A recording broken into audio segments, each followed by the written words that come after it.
program. My name is Bishop Florence Benge. We are finishing today. We are concluding chapter 31. We are still dealing with Egypt. Egypt, as I told you, is from verse 29 to verse 32. So tomorrow we are going to finish the last chapter on Egypt. Welcome all my viewers from around the world. My name is Bishop Florence Benge, streaming live from Nairobi, Kenya. I encourage all of you to tune in and also to share with friends. If these messages are helping, you can also join us on YouTube. We are there. God bless you. I love you. So let's continue. Let's stand with a word of prayer. And then we go. Our topic today is the tree vanished from its existence. Today it is vanishing. Yesterday it was the great fall of the tree, of the mighty tree. But after the fall, what next? It vanished from its existence, never to be seen again. Let us pray.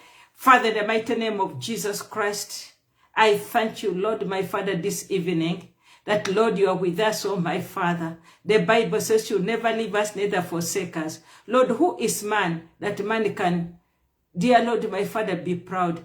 In the morning he is like a flower, and in the evening he is no more. He has vanished like a vapor. So, Lord, teach us to number our days. Thank you, Lord of glory. As I teach, Lord, be with me. In Jesus' name I pray. Amen. We are reading Ezekiel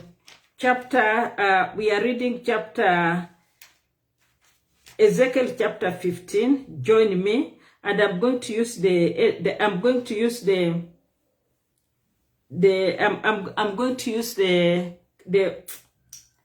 amplified version. That's the one I'm going to use. So we are there. The Bible says, thus says the Lord God, when Assyria goes down to Shiloh, the place of the dead, I will cause a mourning. I will cover the deep for it, and I will restrain its floods.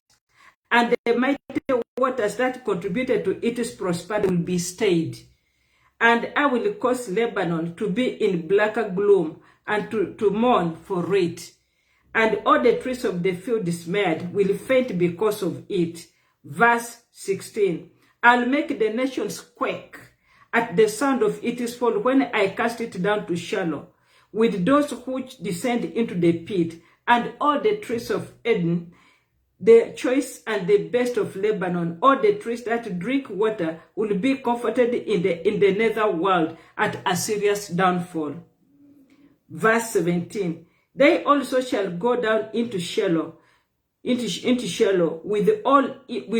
it to those who were slain by the sword. Yes, those who were slain, those who were its arm, who dwelt under its shadow in the midst of the nations, to whom, O Egypt, among the trees of Eden, are you that like in glory and in greatness?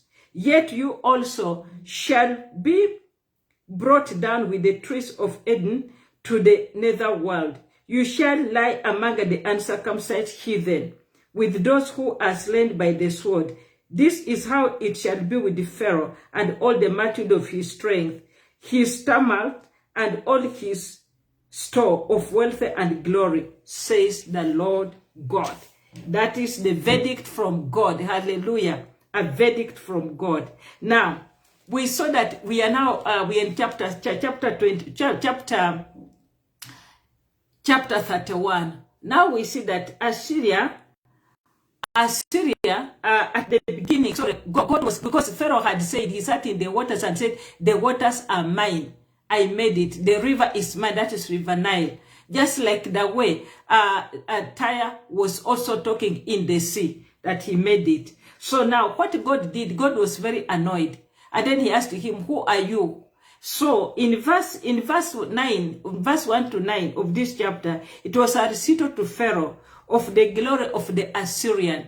So because Egypt understood about Assyria, so God now was reciting to Pharaoh the glory of the Assyrian and the ruin thereof, of that mighty tree, which we saw up to yesterday. Now, God loved nations, because we see that he planted Assyria like a cedar tree of Lebanon in the Garden of Eden. And then all the trees around, they were envying Assyria, they were envying this tall cedar of Lebanon. So God loves all the nations, and he wants nations to prosper.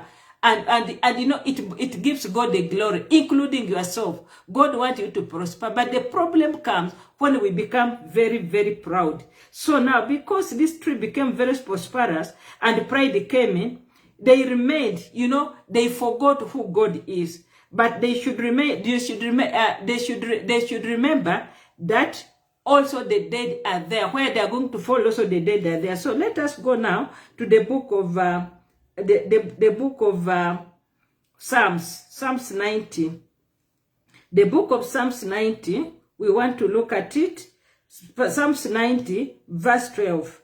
The word of God says, so teach us to number our days, that we may apply our hearts unto wisdom. Teach us to number our days, because the way Assyria was behaving is like she's there, she's Alpha and Omega, she'll never come to the end. But they should remember that death is the end of everything. That's why the psalmist said, so teach us to number our days, that we may apply our hearts unto wisdom, to the point that death is the final destiny for all humanity. And this one is being repeated from verse 15, which I've read, up to the end, up to verse 18. So verse 15 in here, now that is verse 14. Now in verse 15, the Bible says, you know, verse 14, it talks about death. And now maybe I can read it again, verse 14. To the end that none of all the trees by the water shall exalt themselves in their statures, neither set their top among the thick boughs, nor that their mighty ones stand up on their height, even all that drink water, for they are all delivered unto death, to the nether parts of the earth, in the midst of the children of men. In them will they go. That was verse 14. So that one we saw yesterday, that the end for the wicked, it is hell, and it's talking about hell. Now in verse 15 today, the Bible says, thus says the Lord Jehovah, in the day when he went down to Shiloh, I caused a mourning. I covered the deep for him, and I restrained the rivers. Now, yesterday we saw the mighty fall of the king of Assyria. That's the great tree. But today, he's vanishing from existence, from the face of the earth. So I restrained the rivers thereof, and the great waters were stayed. And I caused Lebanon to mourn for him, and all the trees of the field also fainted with him. Why? Why did he cause Lebanon to mourn? Because it was a great tree, the tallest, the cedar tree in Lebanon. So when Assyria fell, all those nations that were under her, that she had terrorized, all of them also who are depending upon her, they really cried, they didn't understand. So this verse, when it talks about the grave, it's not talking about burying the body, but it is talking about, it refers to shell, to shell, that shell, that is Sheol, or hell. So this is the place for the departed, the wicked. They will go to hell, because the Bible says they'll go to the lake of fire, because hell, death, the beast, the antichrist, the false prophet, and anybody whose names were not written in the book of life, they will all go, they will find themselves there. So now, what is God talking about? When he talks about this, he reminds us about hell. Hell is real, and we can see this in the story of Luke chapter 16, verse 19 to 31, about Lazarus and the rich man. The rich man, when he died, Lazarus was suffering on earth, but the rich man was like Assyria, that tall tree. He had prospered, he had everything, was only wearing purple. By then, purple was for the rich. And when he died, where did he go? He went to the land of torment. He went to hell. And when we look at Lazarus, Lazarus went to heaven to be with the Lord. So hell is real. Hell is real. So now when we talk about the fall of the Assyrian and her vanishing, that vanishing of this great tree, it really sent shock waves among the nations, among the satellite nations, those ones who are depending on her. It set shock waves because she had terrorized so many nations. And the Bible tells us here now, in the book of 2 Samuel. 2 Samuel chapter 1, verse 21. chapter 1, verse 21, the word of God says, "You mountains of Gibeon, let there be no dew, neither let there be rain upon you, no fields of offerings. For there the shield of the mighty is valley cast away, the shield of Saul, as though he had not been anointed with oil." Even Saul, when he died, he died a terrible death.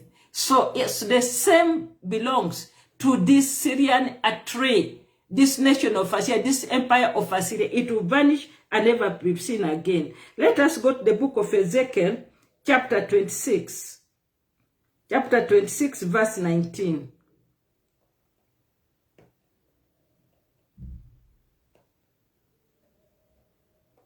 "For thus a desolate city, like the cities that are not inhabited, when I shall bring up the deep upon thee, and great water shall cover thee." When I shall bring up the deep upon thee, and great water shall cover thee. That's what God is going to do. The Lord will bring the deep upon what? Upon Assyria. And then all the nations around it. Yes, in fact, he says, "I'll cause a mourning and cover the deep for him, and restrain the rivers thereof." They'll look and say, "You mean he who has also fallen, this one who has been oppressing us?" Then now verse 16 says, Ezekiel 31 verse 16 says, "I made the nation to shake at the sound of his fall." Yes, nations shall shake at the sound of his fall. "When I cast him down to Sheol." Now from verse 14 onwards up to chapter 32, now he's talking about these two mighty kingdoms, Egypt and Assyria. They will all vanish and they all go to hell, and nobody shall be able to see them again. They will vanish because they were mighty empires. They thought they would not vanish. But now God is using Assyria to teach Egypt a lesson, to say that you see how Assyria was? In the end, you will also be like Assyria herself. Hallelujah. So the Bible goes on to say, verse 16, "I made the nations to shake at the sound of his fall, when I cast him down to Shiloh, with them that descend into the pit. And all the trees," that is all the nations, "the choice of the best of the Lebanon," all of them, the rich and the mighty, because Assyria was a great empire by then. "All that drink the water were comforted in the nether parts of the earth." They were comforted. They were said, "Wow, if Assyria can also fall, then who are we?" So now these nations, they trembled. They trembled just like Tyre. In fact, Tyre, we are told about Tyre in Ezekiel chapter 27. Tyre also had her cup.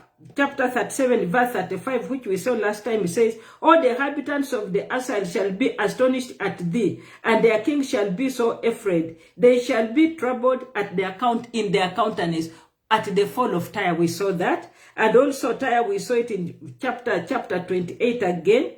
The nations were terrified when they saw that glorious Tyre, the magnificent Tyre, which acted like a ship when it vanished, when it fell. So the way they were vanished, the way they trembled at the fall of Tyre is the same one. That is the same way they are going to tremble at the fall of this great nation. The Bible says, "All they that know thee among the people shall be astonished at thee. That shall be a terror, and never shall there be any more." She will vanish forever from existence, from the face of the earth. She will go to hell. Brethren, hell is real. Now, because the might of the trees had joined her in the grave, they are wondering, "You mean you are also one of us?" Let us look at